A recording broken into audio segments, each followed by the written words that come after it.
Staccato handguns are trusted and approved by over 900 elite law enforcement agencies, including 65 SWAT teams. When it comes to accuracy and reliability, the choice is easy with Staccato. Hey, welcome back to Policing Matters on policeone.com. I'm your host, Jim Dudley. Well, you've heard us talk about the stress that comes from the duties of being a law enforcement officer. Some situations are well beyond our control. Well, today we're going to shift gears a little bit and talk about organizational stressors, or stress that comes from within the agency that you may work for. William Bill Mazer, Strategic Account Manager and Public Safety Liaison with Acadia Healthcare, is a 25-year law enforcement veteran and retired from his department in 2017 at the rank of Deputy Chief of Police. He currently serves as Master Instructor with the FBI National Academy Associates in their comprehensive Officer Resiliency training program. Welcome, Bill. Thank you so much, Jim. It's a pleasure to be here.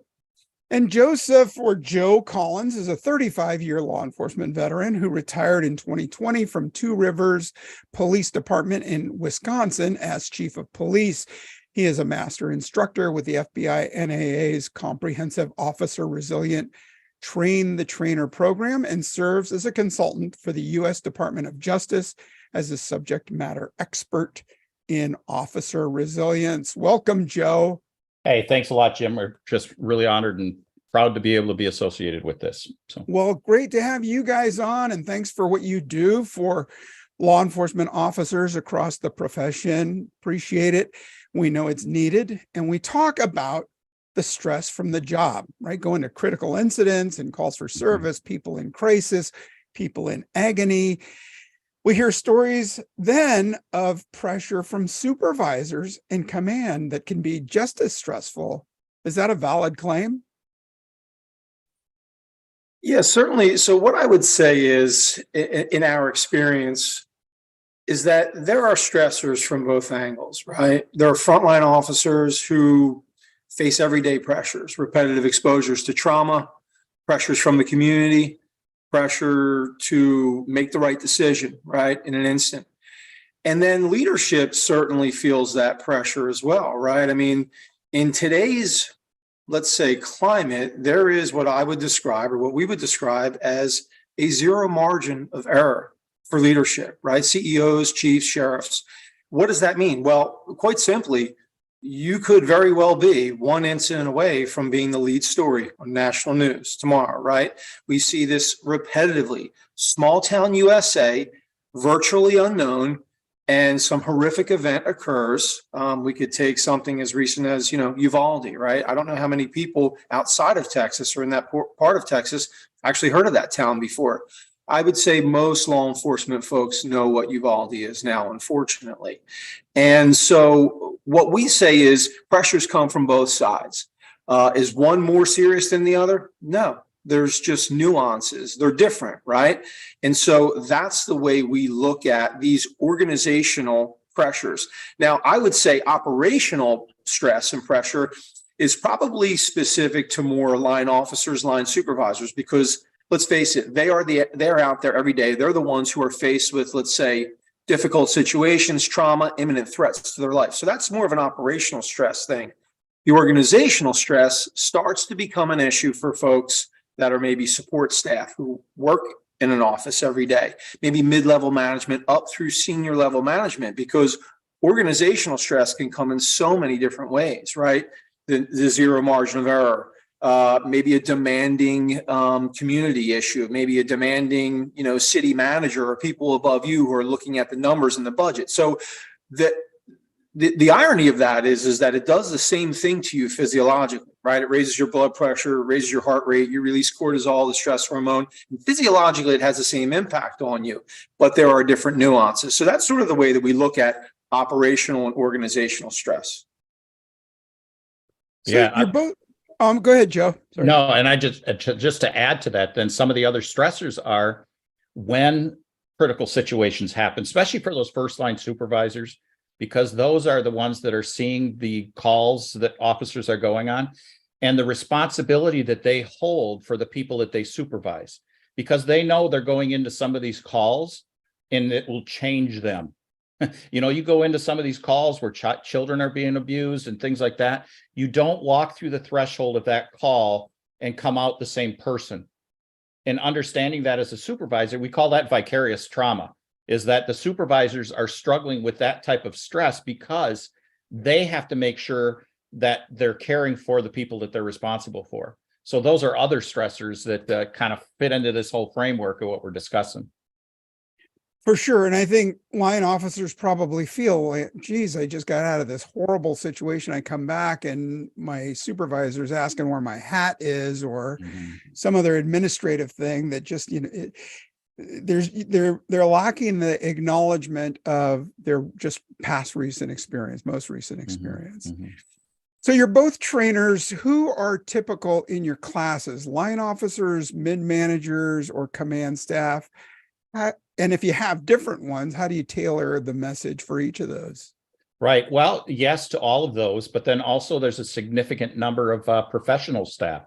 You know, it may be the clerical people, it may be dispatchers, because within the first responder community, everybody is impacted by these type of calls and these type of situations, and family members.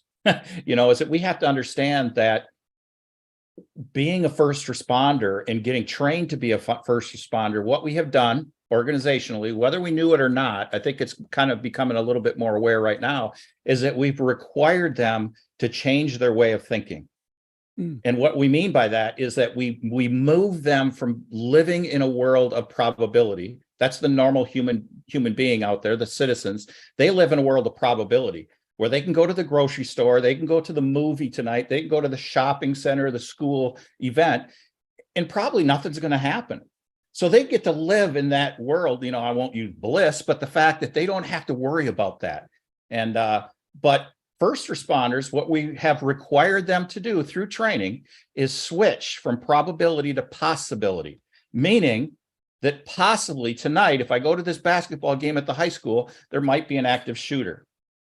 Right? And that changes your belief system, and it changes the way that you see the world, because you have to have a plan. And without a plan, then you can't respond appropriately. So that's kind of what we talk about during training, is understanding your physiology and recognizing your physiology when it's not where you want to be. And then what can you do about that? Well, there's certain tools that you can do. You know, we train, we get correct reactions and responses to different situations so that we can do that. But then how is it impacting us after the call? You know, and how is it impacting other people around us after the call? And what can we do about it? So we cover a lot of that. Bill and I, we kind of joked that we could talk about this for 10 minutes or a lifetime, because being a better person and being more resilient and handling your job more appropriately, that there's not a destination there. It's a work in progress. And it's a journey that we're all on. I would also say, Jim, so what's really cool about the resilience curriculum, that's, by the way, which, you know, most of it, if not all of it, the foundational aspects of it come from Dr. Martin Seligman's research and work, you know, over 30 plus years out of the University of Pennsylvania. He is known as as the godfather of positive psychology. And that's really where this resilience structure came. It went through the military to the FBI National Academy Associates, and then out, you know, into law enforcement for the most part. And what's beautiful about it is that it's applicable and transferable to any human being, regardless of your profession, your socioeconomic background. Why? Because in a nutshell, what it does is it raises your ability to be self-aware. So it raises self-awareness so you can better self-manage, right? And that the self-management part is healthy coping skills or adaptive coping skills. And look, I don't know about you. I could probably, this is a rhetorical question, so I probably know the answer. I know the answer for Joe and I. We weren't taught these things in the police academy 25, 30 years ago, right? It just wasn't a conversation. There was some of it, but not an in-depth sort of, you know, look at, hey, you're going to have exposure to trauma. How do you deal with it? Those weren't really conversations back then. And I'm not throwing a dart at the profession. I mean, it just wasn't part of the operational vernacular 30 years ago. It just wasn't. So what this is doing is really giving people tangible, actionable coping skills and what to do when your physiology is off. Because most people will just suck it up. rub some dirt in it, move on to the next trauma perhaps. And that's really what we do in the first responder world. What we're saying is, hey, here's some tools to pump the brakes, right? Envision that yellow flashing light, like dangerous curve ahead, and do a self-assessment. Why am I feeling this way? Is this situation that I've been exposed to, either personally or professionally, is it somehow impacting me? Is it not sitting well with me? Now, what do I do if it's not, right? So these are coping skills. And obviously, trauma and the impacts of trauma, they know no socioeconomic background, gender, race, whatever. It's humanity. So that's why it's so applicable to all disciplines and professions. Sure, absolutely. And from the perspective of the officer on the street, like my introduction said, life's a box of chocolates when you're running from call to call. You go to a call for service and you never know what you're going to get, as some, wise man once said. Right. But then they go back and they're called into the office by their captain or maybe even the chief. And again, there's that anxiety build from within. Of course, we have administrative rights, but what should they ask about those kinds of impromptu meetings where you just don't know what you're being called in for? Mm-hmm. That's a great question. And it's probably going through the minds of everyone at some point when you start out as a new officer. Here's the way I would answer this question. There's a responsibility on both ends there, right? Mm-hmm. So as human beings, we default to the negative, right? The negativity bias is what I was trying to say. I think studies show and neuropsychology that the average human has, for every one positive thought, they have about 7 or 8 negative thoughts, right? So, and this is reality. And we have the tendency to go to the negative. Now, take a first responder, and more specific, a law enforcement professional who's consistently and repetitively exposed to the negative of the human race, right? The worst of what humans can do to each other. So therefore, we would say it's amplified. Now, we don't have statistics we don't have empirical evidence. We have anecdotal evidence because we have thousands of conversations with folks. That's part of our job. And we both experience, and I'm sure you probably have to a degree as well. So there's a shared responsibility. The officer has to learn to take a deep breath, not assume the worst. Of course, that doesn't mean throw away your situational awareness or your sense of reality if you've done something wrong. Take a deep breath and do not have an emotional reaction, right? Joe's really good at talking about this. We discuss this all the time, the difference between a reaction and a response, right? I'll let Joe go into that, but essentially we're looking for an appropriate response, not an emotional reaction. So that's on the onus of the officer to have the right mindset, take a deep breath, and don't go in with assumptions, right? Now, supervisor, on the other end, they have a responsibility to get facts before acts, right? And make sure that the inquiry is appropriate, is time appropriate, and situation appropriate. This is exactly why we are huge proponents of training your supervisors to recognize adverse reactions or adverse responses to traumatic events. This should be part of rudimentary foundational training especially for frontline supervisors, certainly all the way up the chain. But frontline supervisors are going to be the ones who really get to see this probably the most, right? An initial response to a call on the street or on the road that the line officers responded to, where there was some trauma, where there was increased heart rate, there was a confrontation, something like that. So I would say the onus exists on both sides. Joe? Absolutely. And what Bill is getting at there is, it's a great phrase from the book, I just lost it. Viktor Frankl's Man's Search for Meaning, where he says in that particular book is that between stimulus and response, there is a space. And within that space, we get to choose our humanity. So the whole idea is between stimulus and response, not between stimulus and reaction. There's no space there. There's a space when you can recognize that this particular situation requires a response. Because then we can respond on and reflect who we want to be as a human being. And that's where the magic happens then. Because if you're reacting to everything, who knows what's going to be there, right? Because that's more the mammal part of the brain or the reptile part of the brain. But really getting back to the core of this is that I'm going to push back on supervisors and organizations on this. That if every single time you're calling your people back to have a meeting, that it's potentially a very bad discussion, shame on you. Is that because then if you are calling somebody back, they know what's going to happen. It's going to be a horrible situation for them. They're going to react. They're going to get emotional about it. But you need to be calling people in or meeting with people all the time and talking about positive things, what they're doing, so that when you have a conversation, you don't have to start with a negative one.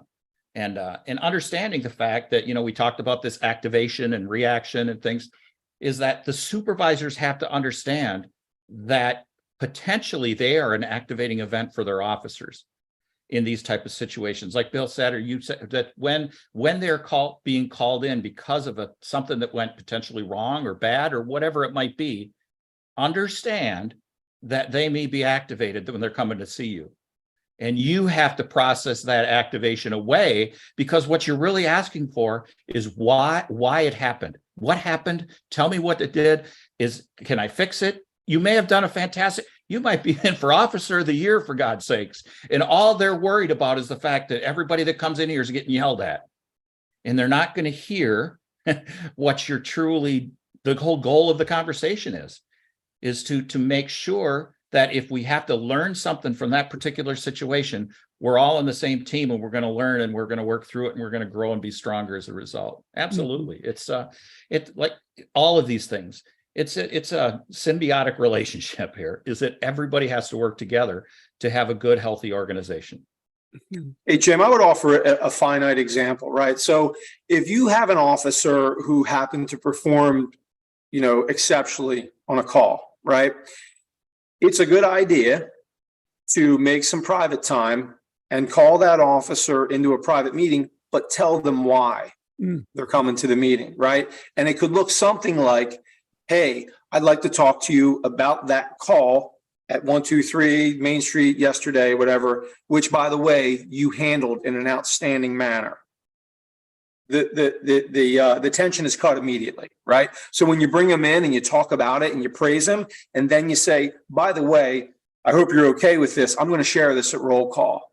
What an outstanding job you did, because this is truly a finite example for other folks to look at and see and learn some good behavior, learn some positive tactics, right? And then it sends a message to the other folks. First of all, it sends a message to the officer. Hey, you're acknowledging them, you're appreciated, great job, and this is a learning thing for others. But others also realize that leadership appreciates that, and that may be a course of action for them in the future, right? So, an example. And it sounds like, Joe, you were talking about from the supervisor's perspective, to go more from a position of curiosity rather than judgment, to get the facts out. Yeah. And it's then, very difficult. It's very difficult for any of us to live in the judgment-free zone. and understanding that as a supervisor, the call and the situation that the officer is facing is not necessarily about you. It's about them. And it's about how we can make them stronger. And as a result, the rest of us become stronger. Absolutely. And Bill, when you talk about, going to those, the 8-to-1 ratio of negative thoughts versus positive ones, that reminds me of my golf game, right? I look at that wide open green, and all I see is the water on the left and the sand on the right. Mm-hmm. So most departments have an early intervention or early warning system. Sometimes they appear punitive. How can a chief's command staff audit without looking for that sort of gotcha vehicle to catch you doing something wrong? Right. Well, I'm going to push back on the very first word there, is that I don't think most departments have that in place, because the vast majority of police departments across this country, I believe the statistics I saw at one point is about 80 or 90 to 94% of police departments have fewer than 100 police officers in the United States. Right. So for them to have an official early warning system in place, I don't think that it exists. But they do have a system in place. That's the first line supervisor. And unfortunately, or there's a lot of agencies that don't do a good job of training leaders and training, to what you do in that in that role. And it's not just in law enforcement, first responders, it's across the board in every organization. It's like, you know what? Bill is doing a really good job at his job. He's performing really well. You know what we're going to do is we're going to slap a couple of stripes on his sleeve, and then he must know how to lead other people to do exactly what he's doing. That's not the case. It takes a different type of training to be a leader in an organization, not a manager, a leader, to be able to move people forward. So I believe what early warning systems or people in place, their whole responsibility is to gauge the wellness of the organization. And when somebody isn't behaving, potentially, the way our organization expects them to behave, why is that? You know, it's not just simply, okay, Bill was involved in 3 use of force incidents within the last 6 months. Oh, red flag. It's like, okay, well, if that is brought to our attention and now that's a concern, then why is that occurring? And we have to, like Bill said before, now it's a whole fact-finding thing. Is like, were all of those use of forces absolutely justified? And he was in a situation. And you know what? Some people that are involved in use of forces, the next time they recognize they have to step up the game or step down the game, depending upon the situation. There is no one size fits all in any of these particular calls or whatever it is. And guess what? Each officer brings their story to every single call that they're going on. So what's going on up here impacts what's going on out there.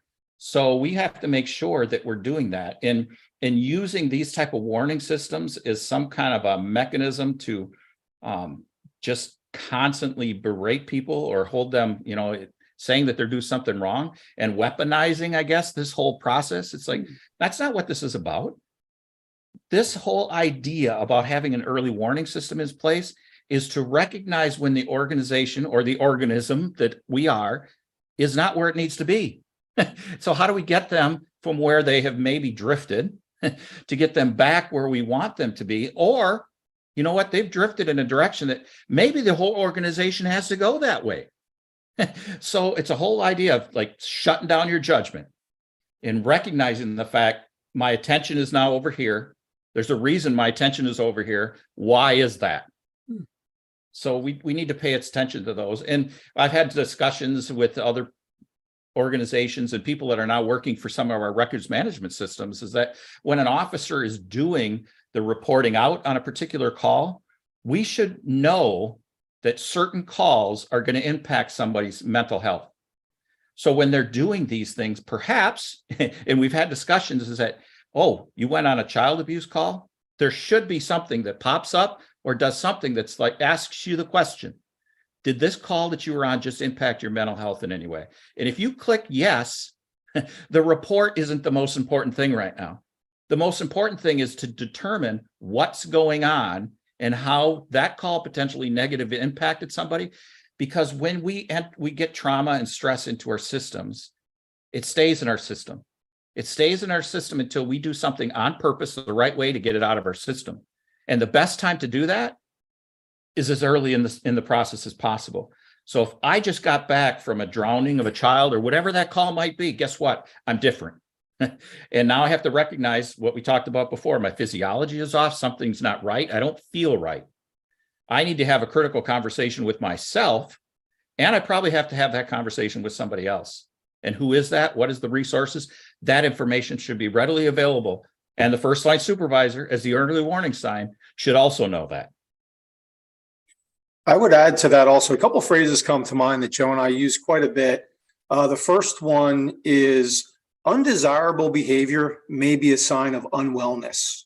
Let that sink in for a second, right? Now, look, that is not meant to give people free passes, excuses for not following policy or rules and regulations. I mean, we are rules and regulation people. That's imperative. Or else there's anarchy, right? Rules and regulations and policies are good things. But not everything should be defaulted to how do we discipline them, right? How do we get rid of this person? This person's a liability. Certainly, there are situations where that's created. and there's really no way around it, so to speak. I mean, discipline becomes a major component of it. That's where the second phrase comes in that we use quite a bit. And I hadn't heard anybody use this until we started using it. Joe and I and a good friend of ours, who I'm sure you know, Paul Butler, we use this phrase, compassionate accountability. What does that mean? Well, again, rules and regulations and policies are good, and people must be held accountable. But either before that disciplinary sort of paradigm or simultaneously or concurrently, we can figure out how to save their life, their career, their relationships, or their family, right? So that's where we talk about, hey, what's going on physiologically? Is there an issue at home?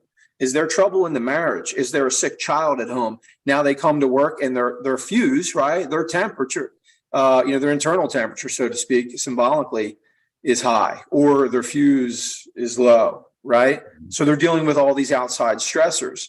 And so that can be a major cause of undesirable behavior and a major indicator of unwellness. Mm-hmm.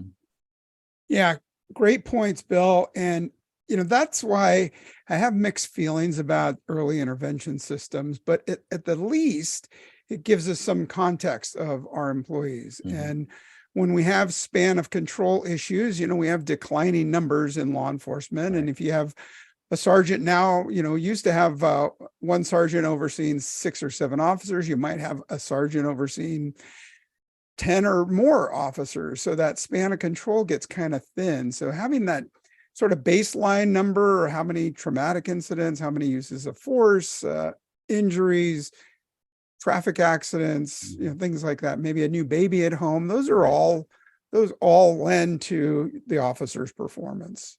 Right. And the whole idea behind the early warning system is that is a tool to open dialogue and conversations about a particular situation. The early warning system is not the fix, and it's not the tool that will do the fix it for you. It just creates the mechanism of having a further conversation and investigation into what's going on. And I think that some people just use it as organizations use it as a crutch. It's like, well, they just got all of these things. Okay, like Bill said, discipline. Like, hold on. Jim, 100%. Jim, one of the biggest things that we see, one of the biggest obstacles, one of the biggest causation factors, and it's for various reasons, but it boils down to lack of sleep, right? So people burning the candle at both ends. And then if you add some, overuse of substance, most typically alcohol, right? You're coming home, you're having a couple of drinks turn into a few more because you want to feel tired and go to sleep, which it does. It makes you pass out. But as we know, you don't get into deep restorative sleep, which is REM sleep. I think the recommendations for the average typical healthy adult, 7 to 8 hours of sleep, and I think about 90 minutes of that or so is REM sleep. That's a healthy sort of, paradigm. And, you'll see folks getting 10 minutes of REM sleep. That is an issue because the next day, right, it's Groundhog's Day. You may have passed out from drinking. You didn't go into REM sleep. You didn't get that deep restorative sleep that helps your brain sort of recharge, heal from trauma, process trauma. You wake up in a cognitive fog. Now you come to work and you are annoyed. You are, there's issues, right? Your fuse is low. So it repeats itself. So we see a lot of cognitive issues, which of course delayed responses.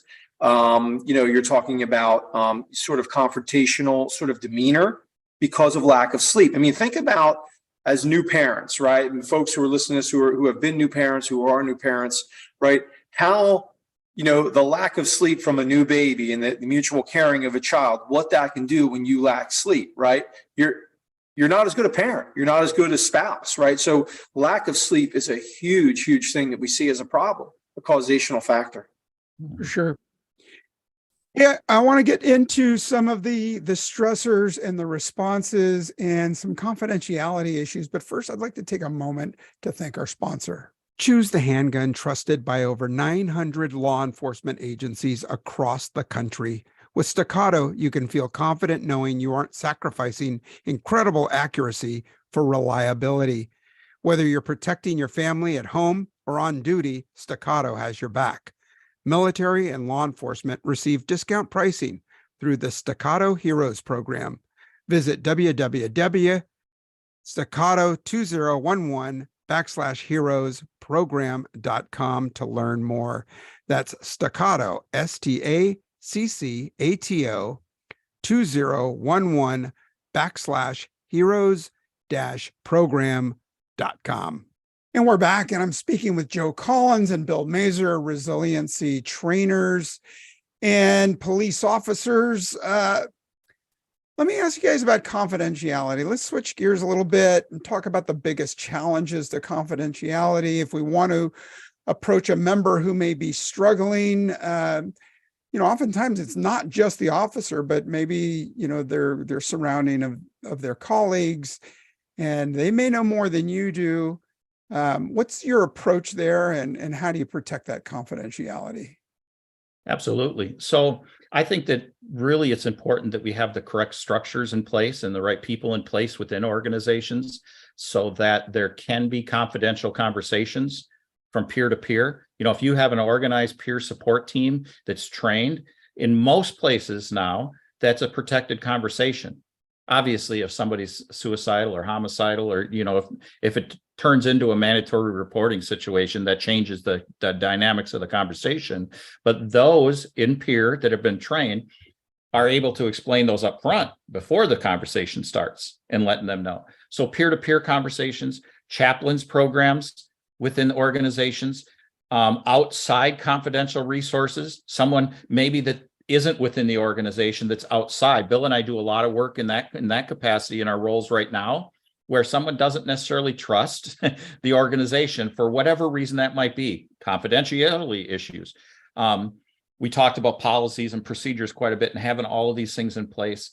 You've got to have a plan because it will happen within your organization that someone, whether it be an acute traumatic situation, an officer involved shooting, some big thing happened, because everybody knows about that in the agency for the most part, because a number of people were involved in that. And they may be struggling at different levels depending upon their proximity to the situation. But it's the vicarious trauma, it's a cumulative trauma, it's maybe the trauma that they came to the job with, the adolescent trauma, where people need to seek help. And really, if they reach out and use their sick time or their FMLA time, reach out to a confidential resource or whatever, the agency might not even know the fact that they're where they are, because there's laws protecting that. When Bill and I have conversations with people now, it's a HIPAA protected conversation. If you call me about Bill, guess what? I can't even tell you what Bill and I talked about because it's protected. And organizations have to understand that, but it's a conversation you have to have ahead of time with the officers, with the union, with the supervisors, letting them know. It's kind of like an IA investigation, basically, is that if I'm investigating Bill, the rest of the organization, even though they think that they want to know, if they're in Bill's situation, they don't want anyone else to know. So it's kind of a double-edged sword, is that most of the time when people are talking about this, it's the person that's either in trouble or seeking help that's telling somebody else about what's going on.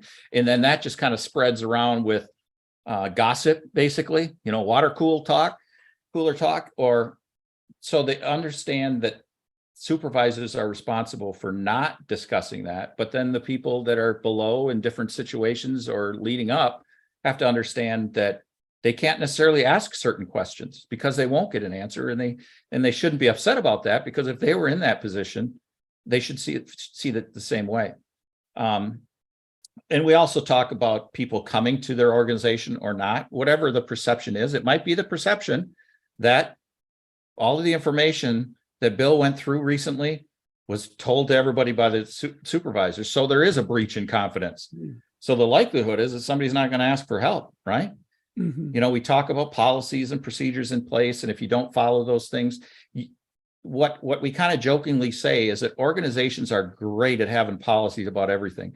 I can tell you that your organization, just like the organizations I work for, have a policy for exactly where your name tag goes above your fold of your pocket. It's got to be like a half an inch above. It's got to be centered.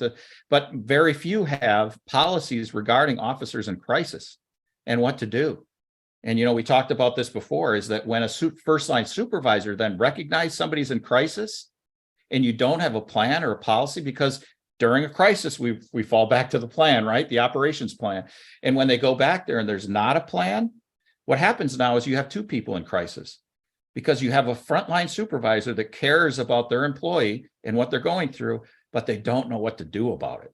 You know, that's part of vicarious trauma as a leader, is that I care about Bill. I understand that he's changed. I don't know what to do about it. Bill? Yeah, I mean, the confidentiality piece has to have the highest priority placed on it by an organization. And I would like to note, you know, one of the great things that was done in New Jersey when the New Jersey Resiliency Project was initiated here, they actually inserted an attorney general guideline that gave the resiliency program officers, which are officers in every department in the state, that are folks that people can come to if they're seeking resources and help. And they have protections to not repeat those, right? So, you know, the best example I could give to you is they even have protections against the chief of police or the prosecutor from that county, which would be the DA, another word for district attorney. They can't even go and speak to somebody about this. They can't question them. There are protections. And that's an attorney general guideline. So it's been taken very serious here in New Jersey. But like Joe said, you know, we're a little bit different. We're an external resource, Acadia Healthcare and the public safety liaison team, where we don't sign contracts with organizations. We don't seek contracts. That's how we are able to keep confidentiality and HIPAA protections to the highest priority. We actually have a legal and ethical obligation to not repeat things to folks, unless, of course, it's a scenario that Joe described where it's a must report, right? So, and that's really the strength of what we can do. Whereas, you know, maybe an internal mechanism might have an obligation to report something, or they might get a question from a supervisor and feel the obligation to tell them what's going on. We don't have those same restrictions or guidelines. So it allows us to really endorse, enforce, and comply with the highest standards of HIPAA. Mm-hmm. Yeah, and I totally understand the confidentiality issues and the need and the protections. And of course, Joe, like you said, the stigma, if the word does leak out, then you're just going to, you know, throw up a barricade to anybody else who seeks help in the future. How are others in a department notified about a colleague? And Joe, you talked about, you know, more than half of the agencies in America are under, I think, 20 people. There may be rumors going, maybe a false narrative. A colleague who may otherwise just vanished, right? What happened to, you know, Jim? He was working here 2 weeks ago and we haven't seen him and nobody said a word. What is an agency to do to fill the gap there? Right. And really what it comes down to is pre-planning before it occurs within the organization, and leadership needs to have a role in that. Union leadership, the officers need to have a role in that. And, you know, the best time to plant a tree was 4 years ago, right? And if the next best time is right now. So what we need to do is we need to be able to plan for these things to occur. And maybe it's doing a tabletop and bringing everybody in. And before a situation occurs, and we talk about this, Bill and I we created what we call an organizational checklist, and it's on the website. And what it does, it's about 15 different things that we have found across the country that are best practices within organizations. And it's getting things done before the crisis happens. Or, you know what, if you just had one, guess what? It's time to learn from that and move forward then. So there's never a bad time to make a situation better. In that particular situation, what I would think is they come together with a collective script that you're going to, if you come and ask me, it's like, what happened to Bill? It's like, remember, we had this discussion before. And in these particular situations, this is what our plan is. And this is what our response is going to be in those particular situations. So here's my response. And then the light should come on. It's like, yep, you're right. Because when I was part of that discussion, I was sure hoping that nobody would say X, Y, and Z in front of everybody else. It's like, exactly. And that's why we're sticking to this script, because Bill deserves the same protections and the same dialogue and the same care that we're going to give to everybody else in the future. And it's really pre-planning, because that's why we have reams of policies and procedures out there, right? So let's make sure that this is part of it. And one of the things that before I left, I retired in 2020, what I was trying to do was incorporate a mental health response to any time that the IOC was activated. When you got a big situation where your emergency response is happening, you know that that's going to potentially have some kind of a mental response or a behavioral issue with people going there. Why would you not have professionals on scene ready to roll saying, you know what, we've got you. We've got a plan. And they can watch the people that are in the operations center as well, because those people are responsible for everybody else doing the stuff out on the street. So it's all about pre-planning, pre-scripting these events so that when they happen, you've got a response to them. And unfortunately, Wisconsin in the last 2 weeks have had 3 officers killed in extremely small departments. I'm talking like 3 or 4 man departments. And then there's a sheriff that was just killed in a city of about 800 people. Thank God that they have a response team for the entire state to go out and help with these situations, because most agencies that lose an officer in the line of duty, it's the first one they've lost. So we've got to have pre-plans for these things. Bill, you want to add to that? Yeah, of course. I mean, risk mitigation is what Joe's talking about, pre-planning. We do it every day for everything else, and we should do it for this as well. Why should your mental wellness be any different from your physical preparedness, right, to an event? And so, you know, what we say is that, you know, we see a lot of folks who, well, let me back up. I think people's brains go to that negativity bias and maybe think like, oh, so-and-so has a drinking problem, or, you know, whatever, or, you know, what's going on? Are they stressed out? You know, there can be some of that banter back and forth.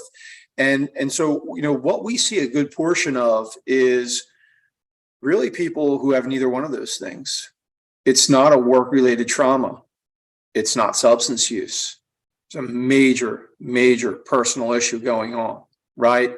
And I mean, just to name a few, a spouse who has been given a terminal diagnosis, the loss of a child. I mean, what could be worse than those two things? Some other sort of trauma that occurs in their personal life, and they need some time off. So people need to understand, are any of us immune to that? Of course not. Of course not. So we need to respect the personal lives of people when we talk about, hey, what happened to so-and-so? Because you don't know. Don't let your brain default to, maybe it was a substance use, an alcohol issue, or he or she couldn't handle it, or whatever. There could be, you know, very, very acute personal trauma or acute personal situations that are going on in their lives. People should respect that. Mm-hmm.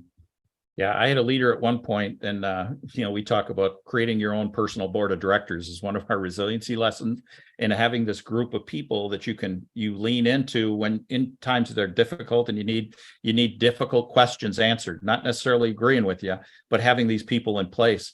And we kind of jokingly say, but it's important to have people on your board of directors that don't get a vote, and those are leaders maybe that you've had that have taught you everything that you don't want to do as a leader.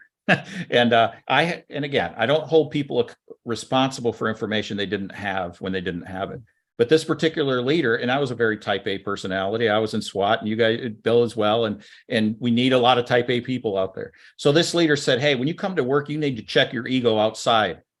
And it's like, what part of me don't you want on this job? But he didn't understand what he was saying, I think, because now I'll put a twist on it, and I'll say, you know what needs to be checked at the door? Your judgment. When you're dealing with people that are having issues like Bill was talking about, it isn't about you. You have no idea what journey that they're on, because our organizations and our culture doesn't create an environment that we share a whole lot with each other. And that, I think, needs to change, because if I'm going on a call with Bill or with you or whatever, I'd sure like to know that you're having a struggle at home with the loss of a child, or somebody's got a bad health, because it's going to impact your vision and the lenses that you're looking through right now. And I just need to know that. Not that you can't do the job, but I need to be aware of it. Yeah, makes total sense. Hey, I want to be respectful of your time. You both are important guys, and you're going around and talking about resiliency and arming. You know, my byline on my email is arm yourself ... with knowledge. And so you guys are doing that. You're giving officers the tools to maintain their sanity and be healthy. So thanks for what you guys do. Thanks for coming on the show today. Thank you. And like I said at the beginning, it's just an honor. And I don't know that Bill and I had anticipated even a couple of years ago that we'd be able to have these type of discussions on the platforms that we've been invited to do. And it's rewarding. And I tell people, I think I had about 5 life-saving awards in the 35 years that I was on the job. But I've had more people tell me in the last 12 months that you saved my life than I ever had in my entire career, because everyone is very hungry for this information. They're desperate to get it. We need to keep the conversation going, and it's okay to ask for help. It really is. And we're there for you. Yeah, thank you, Jim. I'll echo that. It's a real honor. I mean, look, everyone knows the great content that Police One puts out through their articles, their training, their education, and now the podcast. So it's a pleasure to be on with you. We appreciate the kind invitation to be here and really share some of the stuff that we're seeing across the nation. Joe and I have the honor and the privilege of being in this space and hearing these conversations literally across the country: Alaska, California, Florida, Portland, Maine, and everything in between. And what we can tell you is we've had over 6,000 of those conversations that turned into referrals, right? And so what we can tell you unequivocally, and we think with a high level of credentials or credibility, is that cops are going through the same things everywhere, regardless of federal, state, local, county, whatever it is. That it's the continuity of the experience, right? You could take the person's name out of it, their geography, their department, and I could put the fact pattern in Seattle, Washington, or, Miami, Florida. Why? Again, because of the continuity of the experience. So we're all going through something. We're all sharing these experiences. And that's how we get to see these good outcomes. When people reach out and ask for help, we get to see the tremendous outcomes on the other side. So thanks again for allowing us to share this. Yeah, my pleasure. Hey, so we've listed your website on the show notes below. You've got some great resources, your bios, and the link to Acadia Healthcare, where you have these great articles and resources for our listeners. So thanks for that too. Absolutely. You're very welcome. Yep. All of our information is on our webpage, helpingfirstresponders.com, and our contact information's there. Great. Hey, thanks for being on the show. And to our listeners, hope you enjoyed today's show listening to Joe Collins and Bill Mazer, Resiliency trainers for Acadia Health. They're at the IACP, they're at the FBI National Academy, and across the board. Worth a look at their website to see what they have available for us. We haven't had this much attention to officers' wellness and health and resiliency until probably this last decade. So take advantage of it and be well. And thanks again for listening and watching on YouTube, and hope to catch up with you again real soon. Take good care.